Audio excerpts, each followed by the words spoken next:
Good evening, everyone. Good to see you all here. This is the March 7th, 2023 meeting of the Carrboro Town Council. And we'll just get right into it, I guess. We'll start with a poetry reading. Our poet laureate is here. Welcome.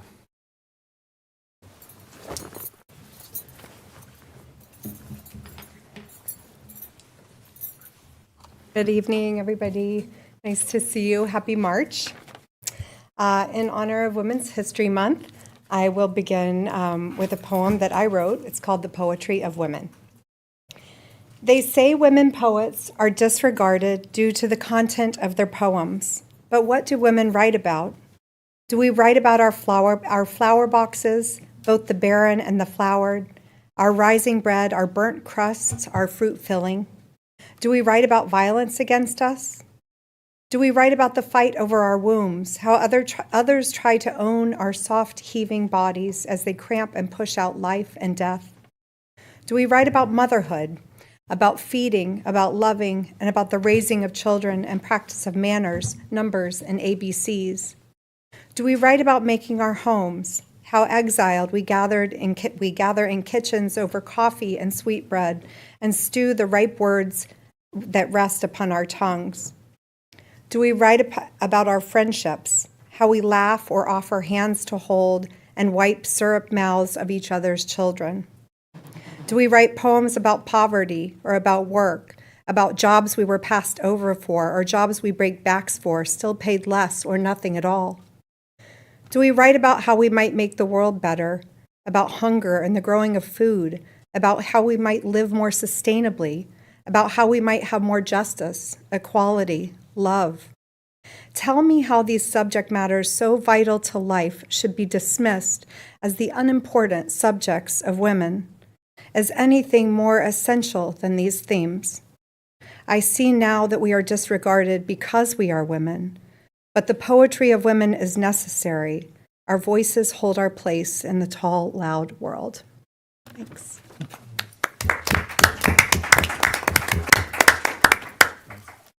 I asked Eliza to stay up for just a couple of minutes.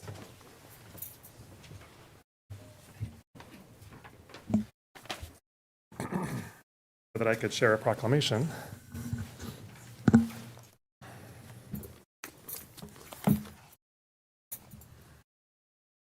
To go.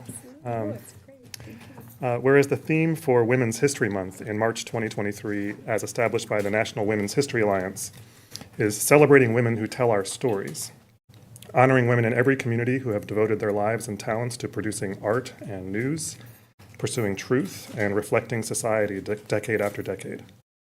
And whereas the theme of the United Nations observance of International Women's Day on March 8th, 2023, is digital innovation and technology for gender equality, recognizing that, quote, the digital age represents an unprecedented opportunity to eliminate all forms of disparity and inequality, from gender-responsive digital learning to tech-facilitated sexual and reproductive health care, opening new doors for the global empowerment of women, girls, and other marginalized groups. And whereas the history of International Women's Day and Women's History Month emerged from the labor and anti-war movements of the early 20th century, with an emphasis on women's suffrage and workers' rights that later expanded to include equal pay and other fair labor practices, sexual and reproductive rights, and the prevention of gender-based violence. And whereas International Women's Day and Women's History Month offer a reminder that all attempts to subjugate women, erode women's rights, and promote and defend gender-based violence, whether in our homes, our workplaces, or our legislatures, must be resisted. And whereas these observances also offer an opportunity to celebrate the contributions that women of every race, class, ethnic background, and gender identity have made to the social, cultural, and economic life of the community, and whereas women are serving in leadership roles throughout the town of Carrboro's organization, including several as department heads, and since the election of Alderman Mary Rigsby in 1971 and Mayor Ruth West in 1975, the people of Carrboro have been proudly electing women to local office, including currently serving council members Randy Avon O'Donnell, Barbara Fouché, and Susan Romaine. And whereas Carrboro Poet Laureate Liza Wolfe Francis will be the featured poet on International Women's Day, Wednesday, March 8th, at the Orange County Arts Commission's Weave and Spin open mic night at the Eno Arts Mill Gallery in Hillsborough. I hope I got that right. Now, therefore, I, Damon Siles, Mayor of the Town of Carrboro, North Carolina, do hereby proclaim March 8th, 2023, to be International Women's Day in Carrboro, and the month of March 2023 to be Women's History Month in Carrboro. I encourage all residents to participate in Women's History Month events and to learn about and celebrate the lives, history, and contributions of women during this month and throughout the year. Thanks very much, Liza. Liza and I'll be brief because I know Liza has to take off.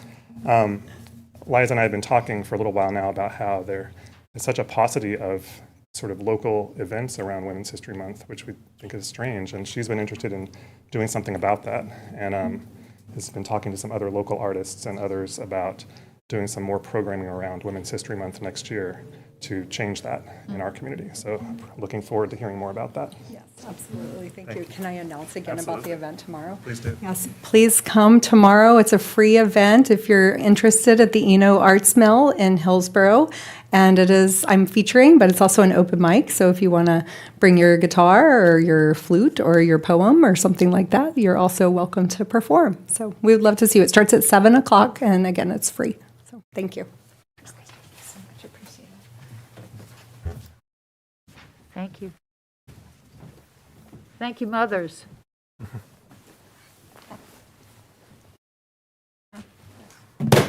Okay. Next up on the agenda is the announcement of upcoming meetings. All right. Clerk. Good evening, Mayor, Council. Got a few announcements here.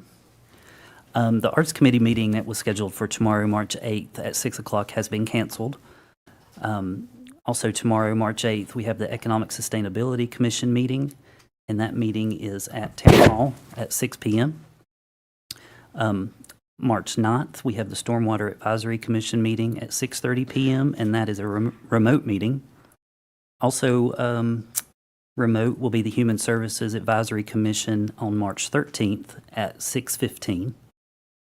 And then on March 13th, the Recreation and Parks Commission meeting at 7 o'clock will be remote as well. And then our next Town Council meeting will be next Tuesday, March 14th, 7 o'clock. Leslie, any other meetings to announce? Susan? Just one. The Local Government Affordable Housing Collaborative, as you announced that last week, Wesley, and we had to reschedule that. So that actually will be this coming Thursday, 5:30 to 7, and that will be a virtual meeting. Thank you, Susan. Okay, seeing no others, we'll move on. The next item on our agenda is public comment. I don't think there's anyone signed up to speak tonight, and I'm not seeing anyone else here. So we'll go on to the consent agenda. Mr. Manager. Thank you, Mayor. The first item is the approval of the June 7, 2022 minutes with changes by Councilmember Romaine. The second item is the Carrboro Fire Rescue Firefighters Relief Fund Board of Trustees appointments. The first agenda item is to request that the Town Council appoint 2 members of the Firefighters Relief Fund Board of Trustees. The next item is appointments to the Board of Adjustments. The next item is appointments to the Northern Transition Area Advisory Committee. And the final item is appointments to the Appearance Commission. Okay. Thanks very much. Is there a motion? Randy? I'll move all the items on the consent agenda. It's been moved by Randy and seconded by Susan to approve the consent agenda. All in favor, say aye. Aye. Any opposed? The matter passes unanimously. Okay, we'll move on to other matters. Mr. Manager. Okay, the first item is a request to accept the Police and Mental Health Collaborations for Diversion Programs Grant. The first agenda item is to request that the Town Council accept the Police and Mental Health Collaborations for Diversion Programs Grant to provide a social worker in the police department. And Chief Atack is here to make a presentation.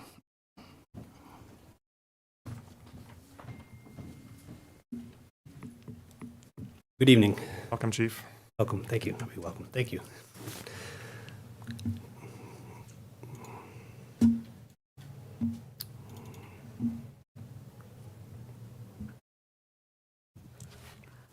Okay, good evening.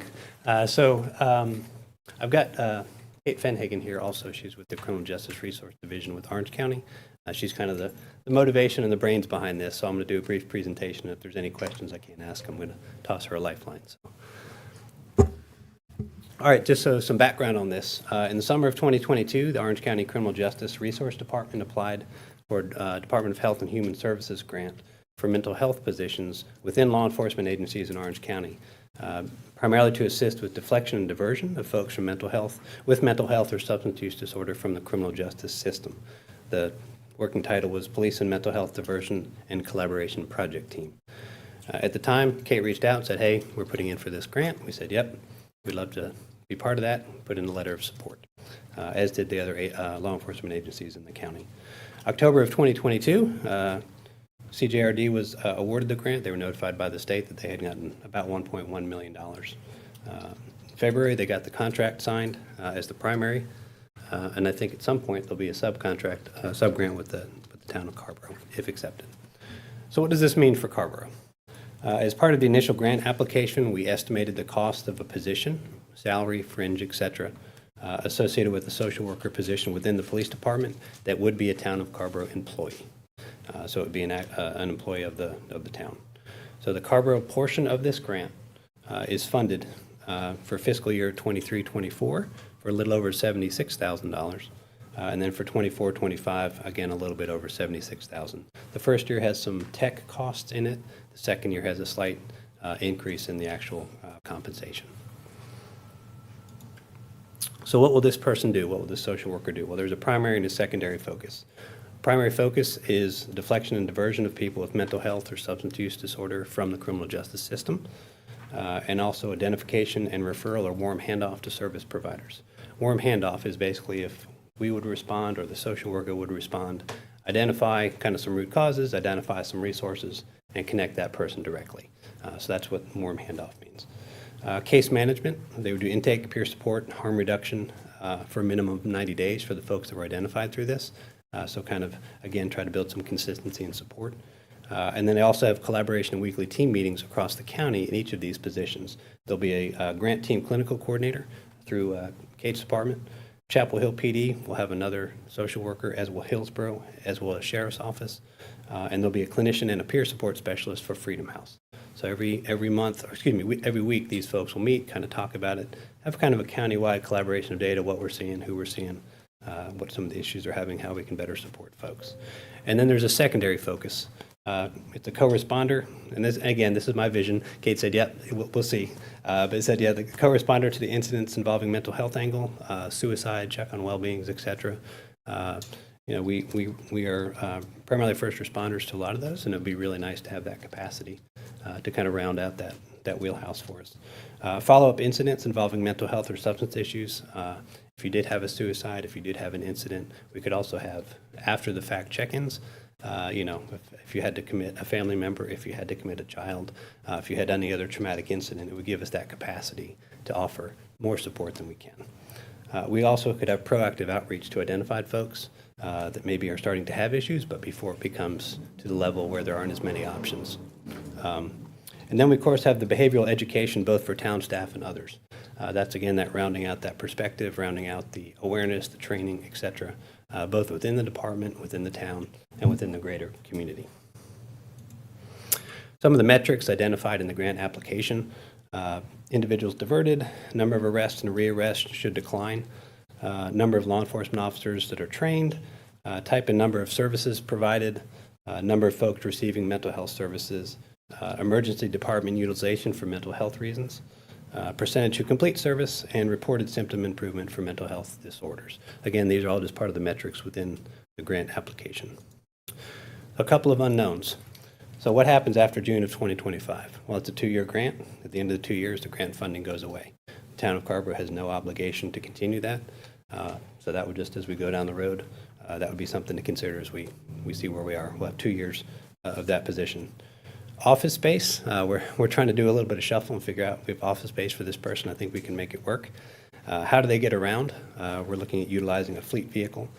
We've also talked about possible mileage reimbursement, and we're going to see how that budget works out if they use their own vehicle. Policies and procedures development, right? So this is going to be collaborative countywide between Hillsborough and Orange County, with Chapel Hill is kind of going to be the lead on it because they've had a crisis unit model for a number of years. So we're not trying to reinvent the wheel, but what we're trying to make sure is that there's consistency from Hillsborough to the county to Chapel Hill to Carrboro, so that there's kind of a uniform response procedure and policy there. So we're getting consistent service.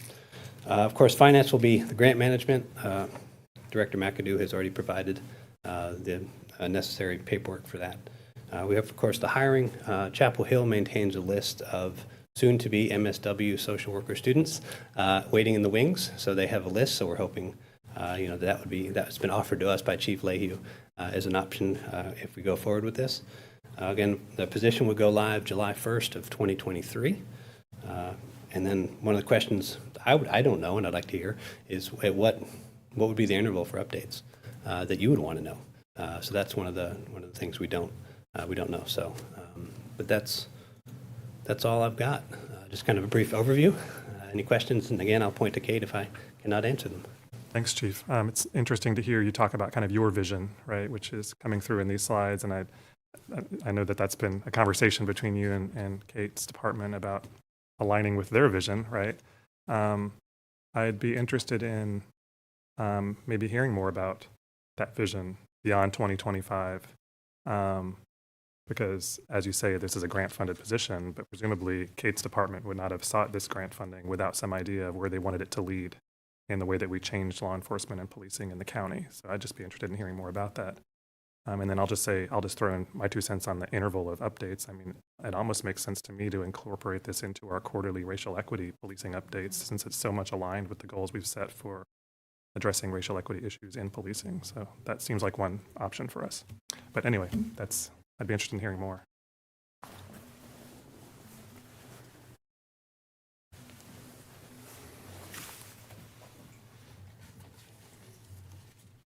So thank you for that question. The Criminal Justice Resource Department, our mission is to support folks at risk of justice involvement, those that are in our criminal legal system, and to support them when they come out of incarceration. One of the ways that we work most significantly to keep people from coming into the criminal legal system at all is through deflection and diversion. Law enforcement, whether we like it or not, are the first line in terms of responding to calls and making that decision. They always have discretion on how they're going to proceed. So it is often that they feel they don't have an option, right? So they end up either making a charge because they're trying to get the person help or get them off to a safer place than they are. My vision is that this is just one piece of the puzzle. We need social workers to change the culture in a law enforcement agency, to educate law enforcement officers about responding in crisis behavioral health calls. We need them to be there with them or to be there instead of them. But by embedding them in the agency itself, we can change that culture a little bit. It's just one of the pieces. The other piece is we should be having a community-based mobile response team that has a peer support specialist, that has a clinician, that has a community paramedic that responds from calls to the 911 call center that are more appropriately handled by that team than law enforcement at all. We aren't there yet in this county. However, we do have a pilot that we are hoping is going to start in Chapel Hill in this budget, and that was a proposal I was working on with Chapel Hill.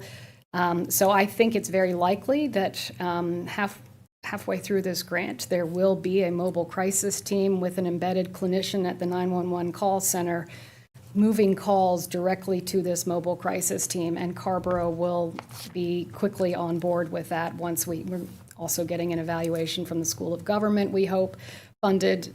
So my hope is that the Carrboro commissioners will feel, council members will feel that having the social worker remain in the department is helpful for continuing that training on mental health first aid and how you do motivational interviewing, how, becoming trauma informed, all of those things, and not to mention learning all the resources that are available in our community.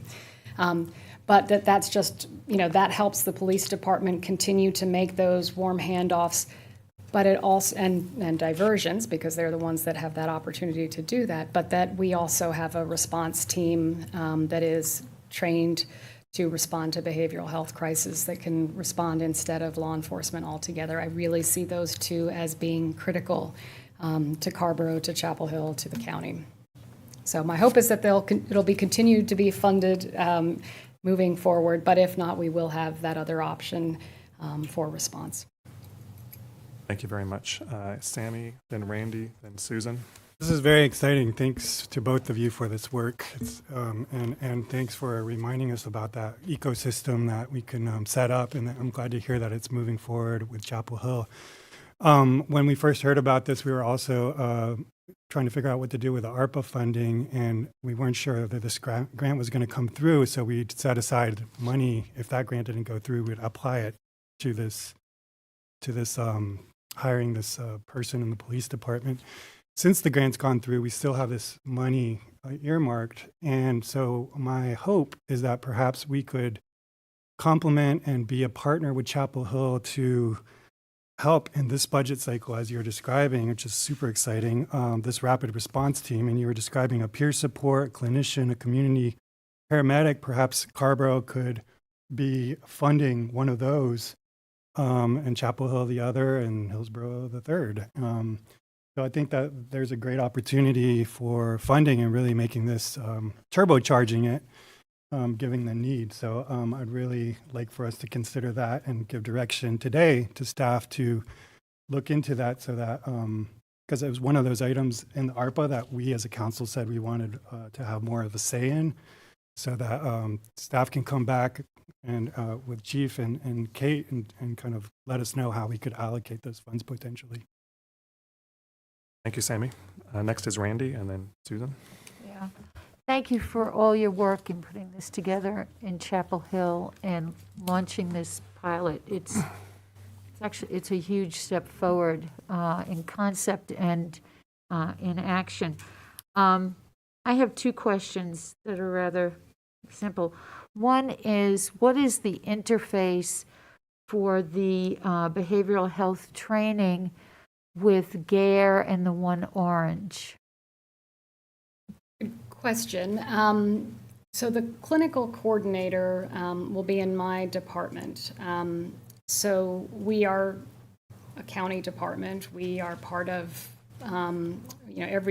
everything we do is done through a racial equity lens. Every position we support, we will do REI training for that clinical coordinator. I would certainly hope that we would have funds to be, as part of the grant, it's almost 1.2 million actually, to support the social workers also going to REI training. So, I think we'll be part of that conversation. I think this is, when I wrote the grant, I talked a lot about how not to do this countywide and not to have those weekly team meetings so that everyone can, meet and have some consistency and some equity across these very different agencies is a really important component. And have somebody who's removed from law enforcement altogether.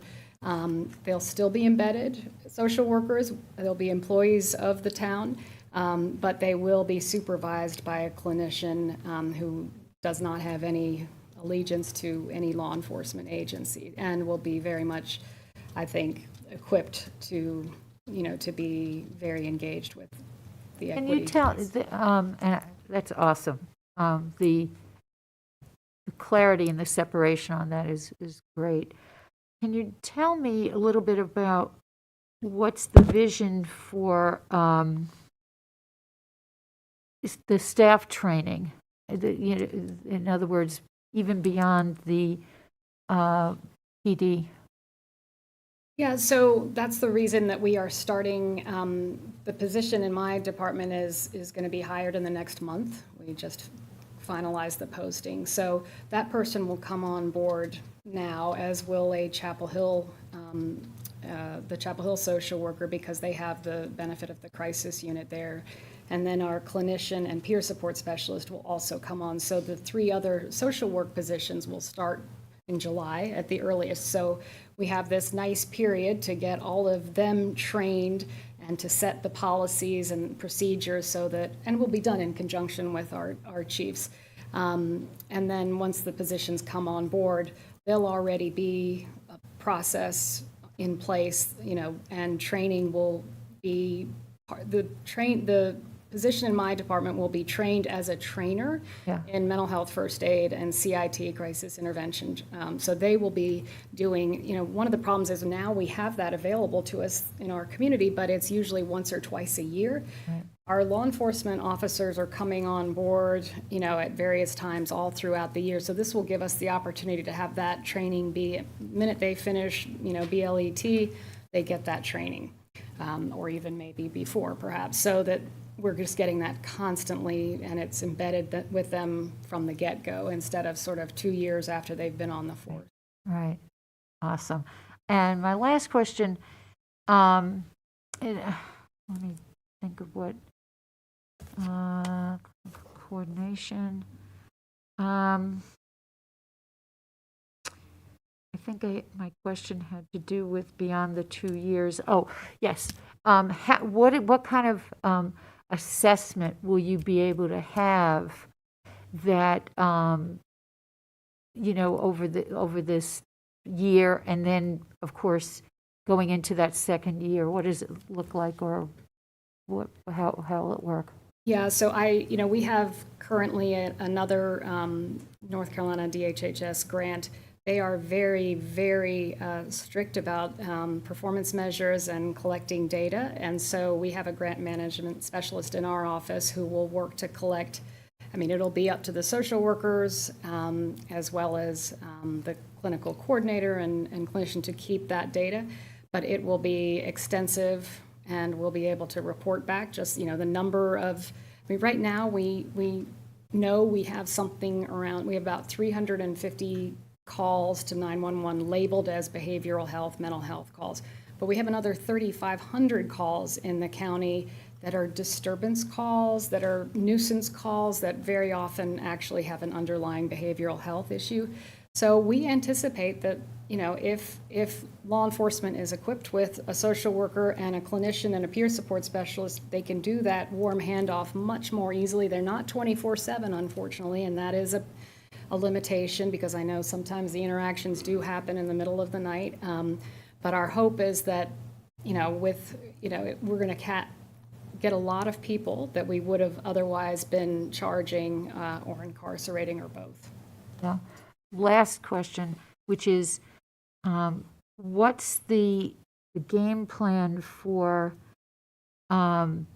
sharing this component, which has so much promise, with community, so that they understand that there's now going to be, a different pathway to address deflection and diffusion and diversion? I was just going to say that, so Chapel Hill's kind of set the mold for the model that this is, and so a lot of it is going to pull from their experience and their staffing to mirror it over here. So I think a lot of that would be community education, community outreach, and say, hey, when this goes live, this is a countywide option outside of a traditional response, not just within Chapel Hill, but within the entire county. And so that, hey, these are the options. This is, again, the challenge is the 24/7 option, and that's one of the things we kind of struggle with, is try to figure out. But again, it's movement. So just incorporating this model countywide and communicating it out, what that means, what it is, how that functions. And I think one of the things that will be really important is distinguishing this from the crisis unit. That is a wonderful program, but it is very much a program that is under the police department in Chapel Hill and at the direction of the police. It is not a diversion program. They don't have any kind of a warm handoff. They respond when law enforcement brings them in to respond. Our hope, and what our law enforcement chiefs, including yours, has indicated is that this position will very much be a position that can respond in lieu where appropriate, and can certainly respond together. And then when it becomes clear that there is not a serious criminal activity here, but more of a behavioral health issue, that warm handoff can then just happen, which is not what happens with the crisis unit. So it is very different. But I think that model of how the crisis unit has gone out into the community to share how this has changed them as a police force to have these clinicians and social workers on staff is something that we need to do with this. So one of the, as I was writing the position posting for the clinical coordinator, one of the jobs, in addition to being a trainer and having these weekly case meetings or staff meetings, team meetings, is to also go out into the community to share that knowledge of mental health first aid and with the community, and share this sort of vision that will then be coupled hopefully with a mobile crisis team pilot that will be starting up as a way to really ensure that we are saving law enforcement for the important calls, and also making sure law enforcement has the background in how to respond when there is, because they're going to have violent offenses where obviously they do respond in violent offenses where there is a behavioral health issue, but how do we make sure that it doesn't escalate? That's something a social worker can help with. But our community, I think, cares deeply about ensuring that there is the right response. And so I'm looking forward to being able to share it with the community. And is this something where you've engaged with the Chapel Hill Carrboro City Schools? Because I'm thinking that from the teacher's point of view, if students K-8 are aware of a Warm Hands program, very often, it's children who need to make the call. So we have, one of our other diversion programs is the youth deflection program. Tammy Pfeiffer, who was formerly the head of Boomerang, runs that program for us. So we already have somebody who is available to law enforcement and to the schools if the person is 17 and under.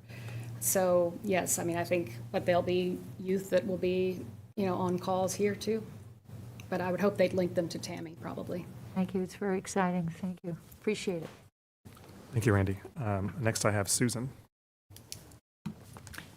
Thank you both. I've been on council, I think, about 3.5 years, and this was one of the conversations we were having when I first joined, and I mentioned that because it's so great to see all of this come to fruition. So thank you for your hard work and perseverance carrying this through. It's an exciting time. I have a couple questions. Sammy and Randy have already covered a lot of ground, so just a couple things. One is, Chief, you mentioned these collaborative meetings, I think monthly, and I'm curious who will be attending the meetings, and I assume this is sort of what's working, what's not working. So this would be all the social worker positions in the law enforcement agencies, as well as the clinical coordinator, your peer support folks, and the Freedom House folks, right? And that would be weekly, not monthly. I think I said monthly initially, but it is weekly. Oh, it's weekly. So it's Okay, weekly, great. so they can kind of dive into the what's happening and kind of talk strategy. And honestly, there will be barriers, and I mean to the social workers' role. I mean, this is new, right? To 3 of the 4 agencies that are involved, and so we want to make sure that our social workers feel supported and that they feel that they're getting the same ability to respond and to handle diversions that the other social workers are getting. And we also want consistency. And we want to look at each of the cases and be able to ensure that people are getting the same kind of diversion programming and resources. So it'll benefit everybody to have those weekly meetings, I feel. And this will be really clinical supervision and concerns for the concerns to make sure that this is being, that the agencies themselves are being very supportive of the social workers and utilizing. We don't want a social worker sitting around all day, looking at the internet because none of the officers will allow them to come on calls with them. And I don't anticipate that happening. I am quite sure they've In fact, Chief ATAC has had many, many different ideas for how to utilize the social workers. So I think they'll be busy, but we want to make sure that they're actually doing diversion, and which is the goal of the program. So do you envision a lot of, how do I call that, co-responses, if you will, where law enforcement and the social worker go together and law enforcement assesses? I think that goes to the countywide kind of policy procedure discussion that is probably about to start reasonably soon. But yes, we want to have consistency, and I think there's a singular response, there's a co-response, option that we just have to kind of thresh out. And I've got a lot of ideas, but in practicality, what does that mean? How do we parse information? How do we make sure our social worker, if singularly responding, is safe? Right? I mean, these are the considerations that countywide discussion about how we're going to respond is going to be part of. Mm-hmm. Great. And then final question, and I think, Chief, this question is for you. I think at last count, we were like 6 vacancies in the police department. Maybe one position was about to be filled, but I'm asking because will this count as one of your vacancies filled, or is this in addition to So your current this is staffing? in addition to, so it's funded for 2 years and is in addition to. Mm-hmm. Okay. All right. That's very helpful, and let's hope that the findings are that we need to continue on, and we're getting really good results. And thank you very much. Next I have Danny, and I think I see Eleazar. Yeah, really wanted to thank you both for this. Really exciting. I know we've been awaiting it. And I really quickly, before more substantive issues, I wanted to thank you, Chief, in the preparation of the packet for the pocket questions. Sometimes I'm a little skeptical about whether these really quick things can really meaningfully move these things forward. And so this agenda packet, I think, is a really good example for anybody watching at home of some things that staff is doing that don't seem like maybe necessarily moving boulders, but really crystallize why this is so important. So I appreciate that work very much. But I wanted to quickly come back to quarterly, I think is the right amount of time to hear from this. And I think that would put us, I guess, in making that note, I don't want to lose sight of those county discussions, the policies and procedures, even before this hire probably starts. So I think our next quarterly report would probably be like in June, early June, thereabouts, maybe late May. So I think we won't have hired this, but I would still love to hear where county discussions are within that report still, even though we won't have the metrics. And then finally, I did want to drill down a little bit. This is a good point about the ARPA money.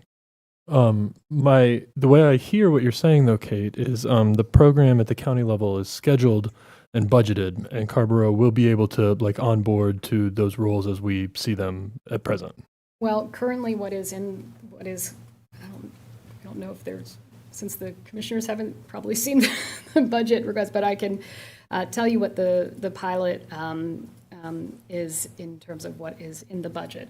And that is that we will have the emergency services will be seeking to hire the clinician that will be embedded in the 911 call center, a full-time FTE, and then a community paramedic for the team.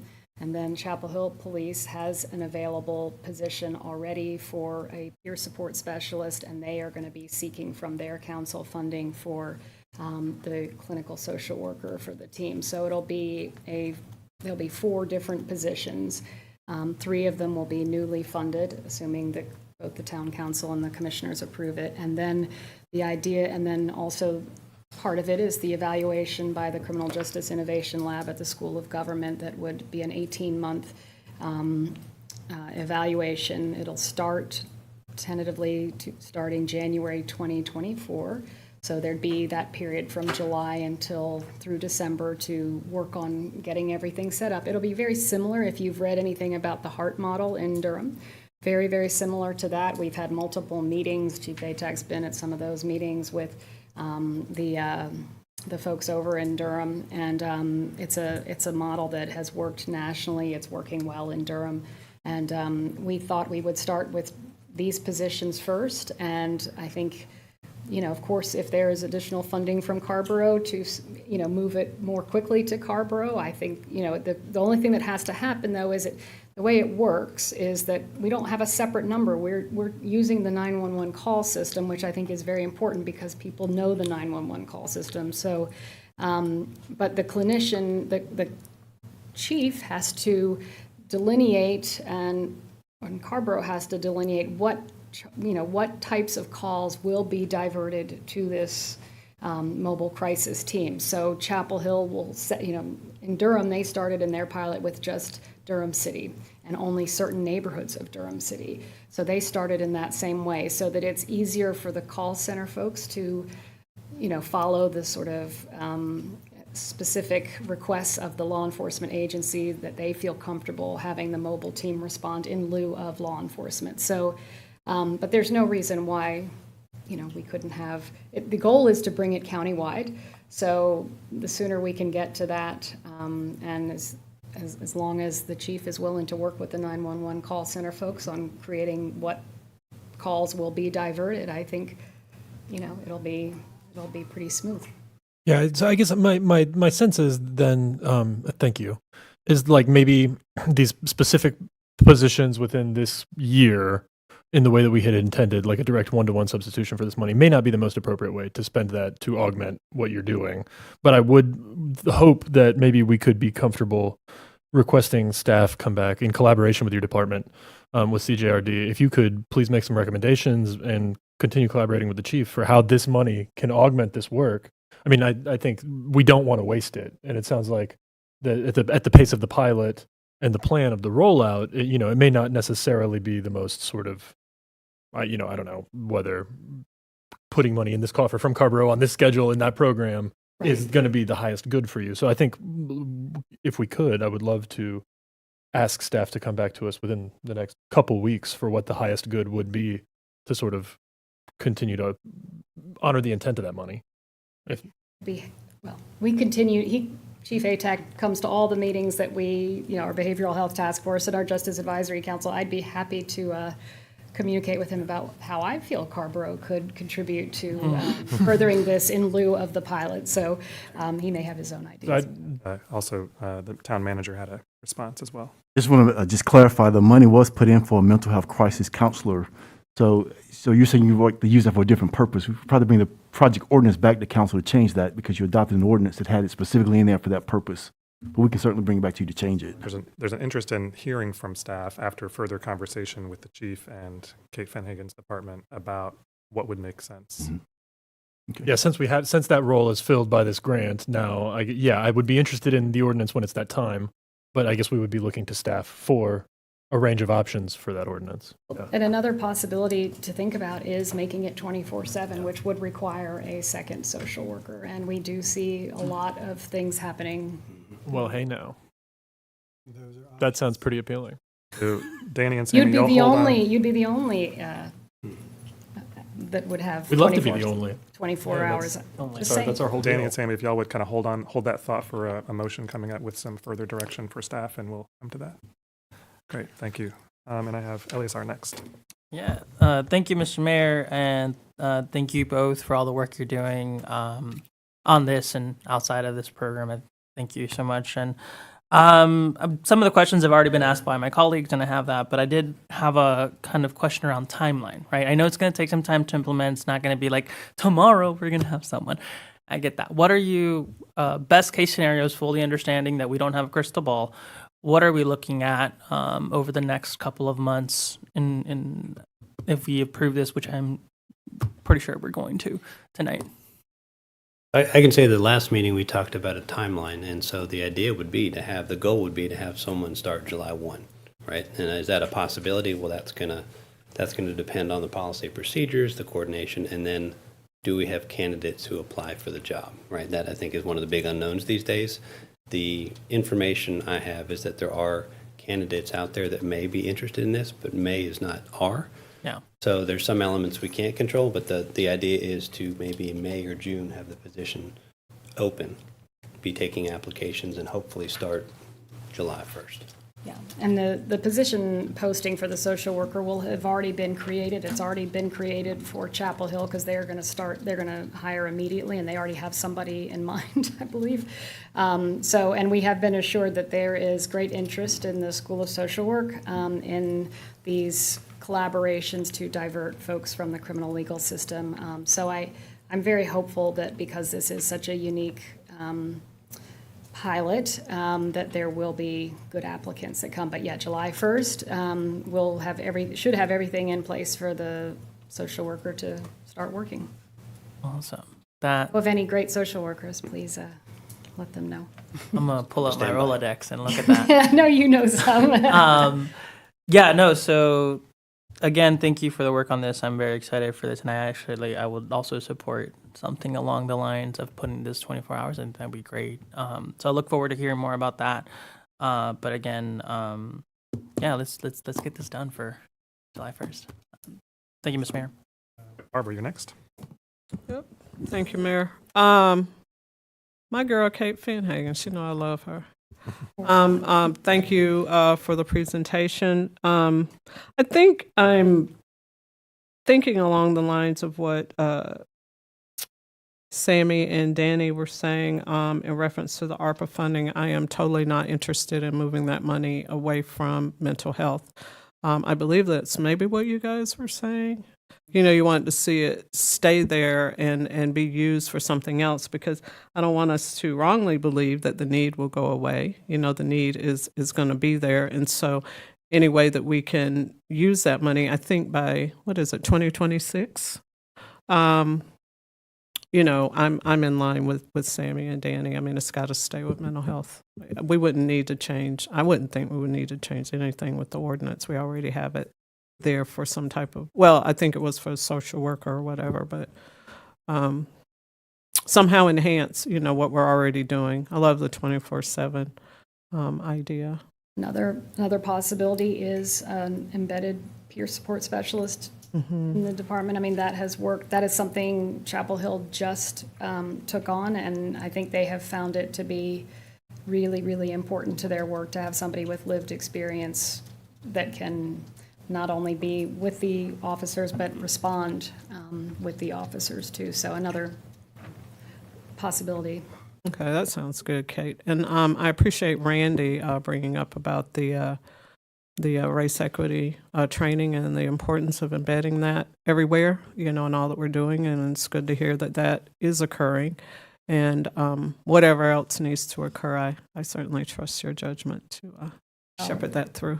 We'll be reporting quarterly, so depending on the council to inform and engage. And you also have a wonderful group of folks from the community that are on your the race the equity reimagining and yes.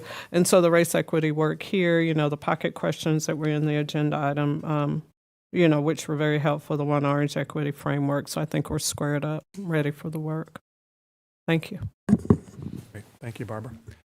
Okay, Sammy, another. Yeah, I'll just go ahead and make a motion that staff bring back to the council options for how to use the money, the ARPA money that was originally set aside for this, potentially paying for the social worker, which is now being paid for by this grant. And the options would include identifying in collaboration with Caitlin's department how we potentially could support the nascent community-based mobile crisis unit. Also, another option would be the 24 hours of this position and any other great ideas. Peer support specialist possibility. Peer support and any other great ideas that you all may bring before us within this budget cycle, because we've got the money. Thank you. Thank you, Sammy. And Seconded. seconded by Danny. So does everyone on the council understand the motion? We'll approve this and have. Well, we'll get to that next. Yeah. Okay. Okay. Any further discussion on that motion? All right. All in favor, say aye. Aye. Any opposed? That motion passes unanimously. So we also have before us a request to adopt the project ordinance, which is shown in attachment 2, which would accept the grant award for the town of Carrboro. I'd like to move that we accept. I second. Moved by Danny, seconded by Eleazar to accept the grant award. All in favor, say aye. Aye. Aye. Any opposed? Matter passes unanimously. Congratulations. This is incredibly exciting work. Thank you so much, and thanks to Chief ATAC for being so supportive of it and committed to it. So we look forward to reporting back some good information. Thanks, Kate. Thank you, Chief.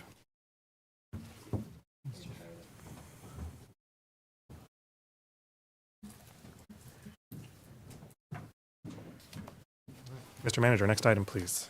The next item is appointments to the Recreation and Parks Commission.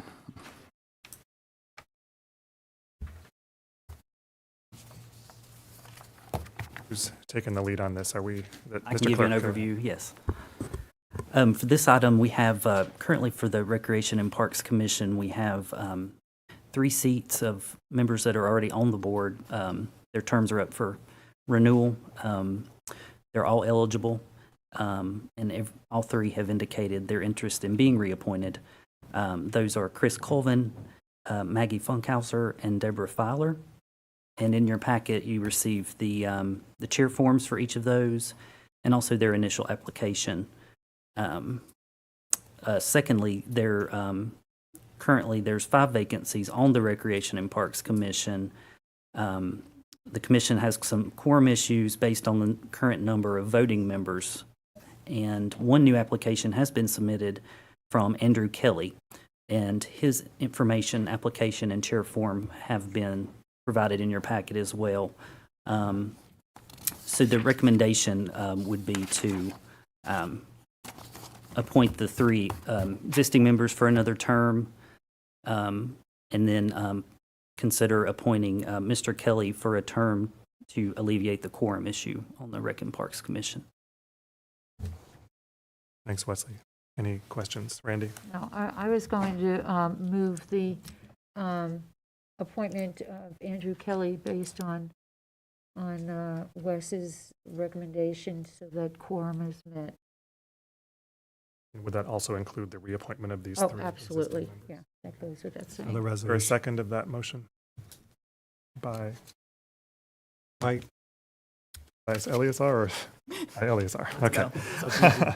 Okay, it's been moved and seconded by Eleazar that we reappoint the 3 current members who are up and appoint a new person, Andrew Kelly, to a 3-year term. Is there any further discussion? All in favor, say aye. Aye. That matter passes unanimously. Wesley, thank you. Next item, please. The next item is the appointment to the Climate Action Team. Do you want to butt in here, Sammy? Go ahead. Not butt in, but Wrong term. You want to ask for a comment, Sammy? yes. As I sent an email to y'all. The Climate Action Team had made a motion to staff, and staff is coming back to us during a work session about a potential change in the number of members to this team. And I would like for us to consider that before making these appointments. Is there research being done for you or any information about the expansion of the climate action? Is that what we're waiting for next week or just? Yeah, I presume, I mean, it was a motion made to town staff and then Mr. Manager said that that's coming up, right, in the next work session. So I presume staff would input whatever they think is appropriate. Right. So the work session, I think, Mr. Manager, would be a variety of advisory board issues that we've kind of been throwing around here for a while now, and this would, I guess, be one of those that we'd talk about. Are folks comfortable with holding on this item until we've had that work session? Mm-hmm. Thanks. So we'll just we'll hold off on this item. All right. Thank you. Next item, please, Mr. Okay, the last item is appointments to the Transportation Advisory Board. All right. The Transportation Advisory Board currently has 3 vacancies available for appointment, and 1 other seat of someone in the seat already is up for reappointment. It should be noted that the current board member and the current chair, David Kohler, has indicated he does not want to be reappointed and would like to step off the board once the new appointments are made. We did receive 3 applications for Transportation Advisory Board from Robbie Plinge, David Salveson, and Nicholas Saylor. Each of those have attended a meeting and/or met with the chair, and the chair has submitted the chair forms for that. Additionally, there is a current member, Elise Keefe's term is expiring, and she is eligible to serve another term as interested in doing so. And her chair form has also been submitted it's in your packet there. And this is also another board that's experiencing quorum issues currently.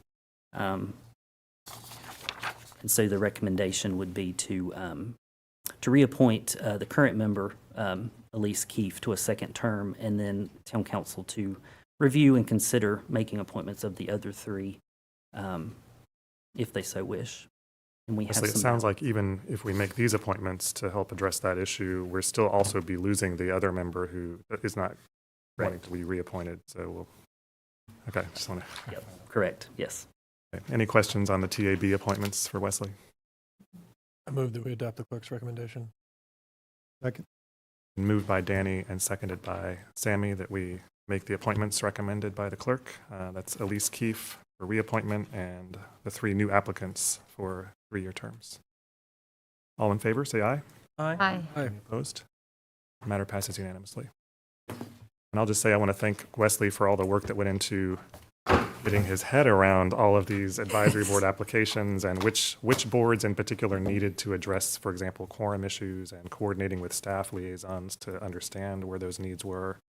And to be very clear, I felt in the agenda item abstracts, why we were considering these appointments tonight to address those specific issues according to our policy while not addressing some other ones that are not ready to be considered yet. So I appreciate you doing that, Wesley.